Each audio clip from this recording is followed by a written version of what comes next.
Oke, lanjut konsistensi. Kita bahas dari konsistensi dulu ya. Nah, ini pentingnya konsistensi dalam desain UI. Konsistensi dalam desain UI sangat penting karena membantu pengguna merasa nyaman gitu dan pede saat menggunakan sebuah aplikasi atau situs web. Ya, jadi dengan konsistensi kita bisa melihat urutannya secara logis gitu, bahkan bisa memprediksikannya gitu. Jadi setelah pencet ini, set, oh pencetnya ke sini, ke sini, ke sini. Gitu. Misalnya di Shopee ini habis memilih barang gitu ya. Habis memilih barang, oh di sini ada keranjang ya, pencet situ keranjang. Berarti dia mau membeli. Setelah di keranjang kita pilih alamatnya kemana, pembayaran pakai apa, gitu. Nah itu membuat kita pede gitu. Nah ketika elemen-elemen desain seperti warna, tipografi dan tata letak digunakan secara konsisten, pengguna bisa dengan mudah memprediksi, ya seperti yang tadi saya bilang, memprediksi bagaimana sesuatu akan bekerja tanpa harus belajar dari awal lagi. Ya setiap kali mereka berpindah halaman atau fitur gitu. Nah ini bagaimana menciptakan konsistensi dalam elemen-elemen seperti warna, tipografi, dan tata letak. Gitu. Nah untuk menciptakan konsistensi dalam elemen-elemen desain, mulailah dengan menetapkan panduan gaya atau style guide.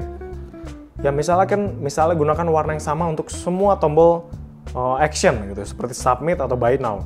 Gitu. Jadi ada kayak apa nih kursor bentuk tangan sama tombol gitu, tombol yang nge-pop up. Kalau bisa sih bagusnya ya. Ada animasinya nih, bedanya nih udah diklik apa belum gitu. Ya gitu. Nah ini ada studi kasusnya tentang produk dengan desain yang konsisten dan dampaknya terhadap user experience. Gitu. Nah salah satunya adalah Apple nih, logo Apple kegigit ya. Dari iOS hingga macOS, Apple menjaga konsistensi dalam warna, tipografi dan tata letak. Gitu. Di semua device mereka gitu.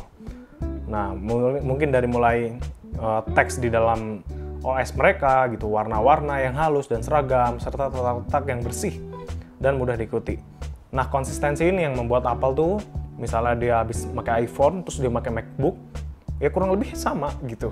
Layoutnya, cara kerjanya, mungkin misalnya kita pindah-pindah aplikasi, gitu kurang lebih sama gitu experience-nya. Nah, selain itu, pastikan navigasi intuitif dengan menempatkan menu di tempat yang diharapkan pengguna, seperti di bagian atas atau samping halaman.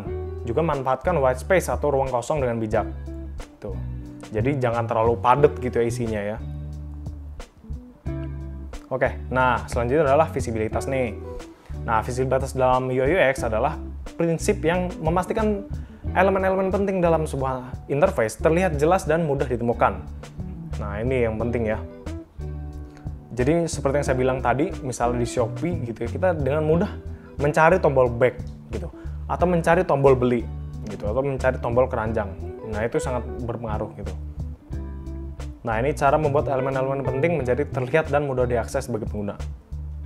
Nah ini untuk memastikan elemen-elemen penting bisa terlihat dan mudah diakses, desainer harus memperhatikan beberapa hal. Ya gunakan ukuran dan warna yang mencolok untuk elemen-elemen penting seperti tombol utama, navigasi, dan informasi kunci. Nah selanjutnya adalah tempatkan elemen-elemen penting di area yang mudah dijangkau dan sesuai dengan pola mata pengguna gitu. Misalnya seperti bagian kiri, bagian atas halaman atau sisi kanan yang seringkali menjadi area pertama kali dilihat pengguna gitu ya. Jadi biasanya kita mulai chat gitu ya di bawah gitu. Karena di Instagram, di Shopee, di TikTok biasanya di bawah itu ada paling kanan udah jelas profile gitu. Paling kiri biasanya feeds atau kalau di TikTok itu ya FYP-nya dia gitu. Kalau di Shopee juga paling kirinya adalah beranda gitu.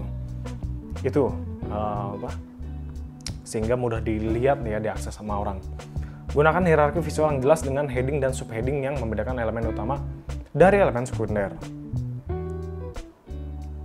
Oke, ini ada latihan praktis dalam meningkatkan visibilitas dalam sebuah antarmuka. Ya. Yang pertama, ada evaluasi elemen. Ya, penting nih buat daftar elemen kunci seperti tombol aksi utama, menu navigasi, dan informasi penting ya, seperti aplikasi-aplikasi yang saya sebutkan tadi, seperti Shopee, Instagram, TikTok, dan lain sebagainya gitu ya. Nah, pasti di bawah-bawahnya itu ada fitur-fitur utama gitu, ada profile. Nih di sini ada notifikasi, ada beranda gitu. Dan yang kedua ada penyesuaian ukuran dan warna. Nah, ubah ukuran dan warna elemen-elemen tersebut agar mencolok. Misalnya buat tombol daftar gitu, lebih besar, gede, daftar. Nah, terus gunakan warna yang kontras gitu, karena tujuannya mungkin biar yang daftar banyak. Lagi-lagi kita harus menyesuaikan gitu ya. Selanjutnya ada penempatan strategis. Pindahkan elemen-elemen penting ke lokasi yang lebih strategis gitu. Misalnya tombol penting berada di bagian bawah halaman gitu. Nah, pertimbangan untuk memindahkan ke bagian atas atau ke tempat yang lebih mudah dilihat gitu.